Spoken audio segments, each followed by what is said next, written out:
What's going on, guys? It's Cliffy here. We started with 11. We are now down to 4, the top 4, the semi-finals of Cliffy's Champions League for Season 3. First of all, we've got the Master Blasters taking on the Shredders, first, fourth, and the Wicket Takers, who have gone hero to 0, looking to go hero again. They are taking on the Vikings in our 2v3. But before we go and get into that, we are going to have a quick look at the stats, because otherwise it is going to be a very short video that we do have for you here today. So we're just going to look at the first pages of everything, and heading in to the semi-finals, we can get kind of a good idea of who is going to pick up potentially the golden bat. You'd have to say that Russell, no one can really catch him. Cook, Frost, Brown and Everson are all out of the running because they are not playing in the semi-finals, obviously. Tommy Ellington's down there. Very good season from the Wicket Takers captain and wicket-keeper. He's got 16 dismissals to go with his 522 runs. Average of 52.2, so a very good knock by him. McIntyre is still in there. He's a little bit of a way away from going and trying to get himself up to that golden bat, but he's done very well to lead this Master Blasters team in his first season. And now we will go and have a look at the bowling. Myself, top of the wicket takers, sorry, not the wicket takers, the wicket taking list, with 19 wickets at this stage. However, I do believe I will get taken over by either Cook, Hess, Sharkey or Illingworth, because both of them, or sorry, all of them are just behind and do have potentially 2 games left to go. So now that we've gone and seen that, we get a little bit of an idea of who is going to be where after we have played our next 2 weeks. So anyway, without any further ado, let's go and get into the first game. Master Blasters taking on the Shredders in our first semi-final. Let's go and get right into it. So it is the Shredders who are batting first, and they could not have got off to a worse start. Their captain Kumar gone for a golden duck, LBW by Irie. Bit of a different tactic here by the Master Blasters, opening up with spin. It's something that we haven't seen them do to date so far, but it does seem to be working to date here. Dahinga was the next to go. He went to Patterson for 1 off 8, caught by Quinton de Kock, and then Corp, the next man. Very brief 35 that he made, coming off just 26 deliveries, and again Patterson getting his second wicket for the game. In 2, gone for 23 off 33 to Hess. I believe Hess is one of those guys I was talking about potentially that could become the top wicket taker heading after these games, but we will just have to go and wait and see. The Shredders, they're starting to put on a good partnership here, albeit a little bit slow, but they are getting some runs on the board. Irie picks up his second for the game. He's got McGuinness for 14 off 35. He is now done and dusted with his spell, 2 for 52 off his 10 overs. Sharkey and Patterson obviously still left to go, and Hess still has a few overs left up his sleeve. Illett, he is gone. He's been the anchor in this innings. He's gone past 50, moving towards the 70s, and he is getting some good company at the moment from Macon, as the Shredders do look to go and post a decent total onto the board. Macon has passed 50, but then has gone to Sharkey, who has just gone bang, bang, bang. He's got Macon for 55, Illett for 80, and then Yeoman for a golden duck. So he picks up 3. The Shredders finish on 8 for 237. Whether that's going to be enough here on this pitch, we will have to wait and see.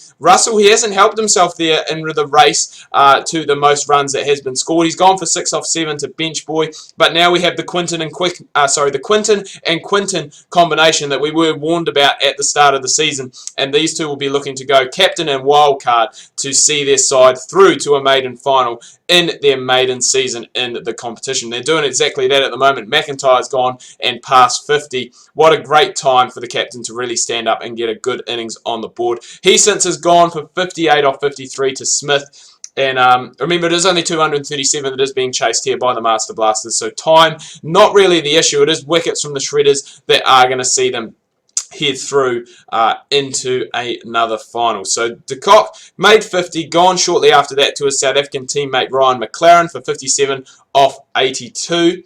And they're not doing too bad here, actually. They are getting there, the Shredders, but I think it is going to probably be too little, too late, as Hasty and Kieran Thu both going and putting on a good partnership, and only about 20 odd runs needed in the last 10 overs. You would have to say that it is going to be a walk in the park for the Master Blasters as they head into their maiden final appearance. They get there with 7 wickets left in hand, 6 overs left to go, and as we can see towards the back end of the innings, both Hasty and Kieran going and picking up those 50s. Kieran's coming at better than a run of ball. So we do have our first finalist. That does mean the season is over for the Shredders. They've done pretty well. They've made the semi-finals. Actually made the final last year. So they've made the semi-finals the last 2 years that they have been in the competition. Now that we've gone and done that, we need to see who is going to be our second finalist. The wicket takers CC, who many thought after last season wouldn't go and have a very good season. They have finished second just to net run rate. And the Vikings, who are a little bit of a surprise package. You know, obviously a team that's been here from the start. I believe they also have made the semi-finals all 3 seasons that they have been involved. So whether they can go and make the final here will be a different story, but it just shows you how close this competition is, that basically anyone can win on any given day. Well done to the Master Blasters for heading into the final. Let's see who your opponent is going to be. So, the Vikings, they are batting first, and against this wicket-taker side, that can either go one of 2 ways. It can go very, very good. You can get on top of Hick, Allen, and there is one other bowler that I am forgetting about. I think Harrison Green.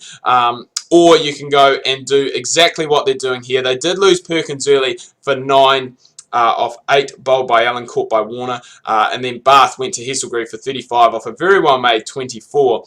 What you need to do with the wicket takers is not allow their bowlers to get on top of you. If you do that, then it is going to make it hard because they do have quality all across the 50 overs.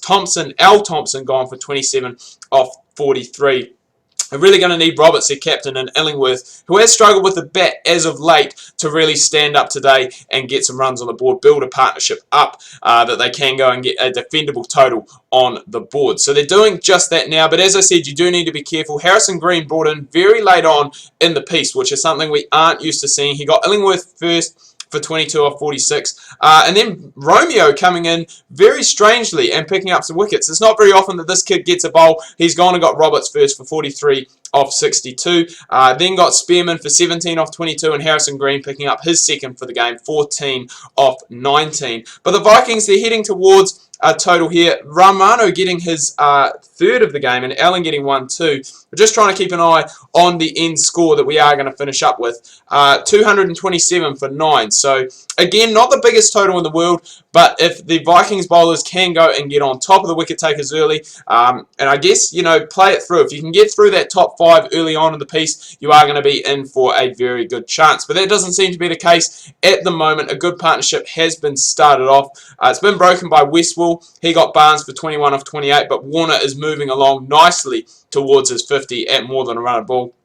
And Tom Ellington, we did touch on him in the pre-match, that he has had a very good season, averaging over 50, and he will need that to again today to see his side to a victory. Warner gone for 45 off 44, bowled by Illingworth, caught by Wilkinson, and again, it just seems like the Vikings aren't going to have enough on the board. Ellington picks up another 50. I believe that is about his 6th or 7th for the season, which in 11 games is an incredible stat. And all of a sudden, this game has turned on its head just a little bit. Romeo went first for 19 off 39 to Wilkinson. Then Roberts picked up a couple. Got Cameron for 12 off 15. Hesselgrave for none off 3. But again, there may not be enough in the tank for the Vikings, enough runs on the board.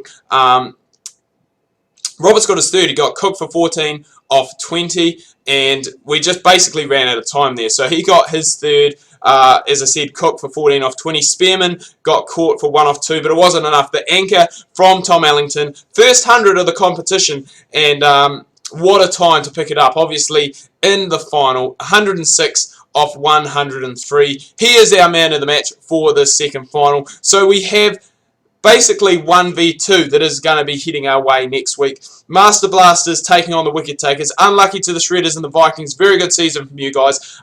Unlucky not to make the final, but hold your heads high for making the semi-final in such a close and tight competition. Right, now that that's done and dusted, we have the finals next week. We'll have the awards shortly after that, but man, I cannot wait. 1v2, the Master Blasters taking on the Wicket Takers. The two best teams in the competition this season will be locking horns next week in our grand final. Anyway, guys, I'm going to wrap things up here. Do hope you've enjoyed this video. If you have, please remember to leave a like. If you are new, please do subscribe. Make sure you check out my Facebook and Twitter. Links to that can be found down below in the description. Hope you're having a good weekend so far. Make sure you tune in tomorrow. We've got a brand new FIFA 17 series coming your guys' way. Make sure you do not miss that.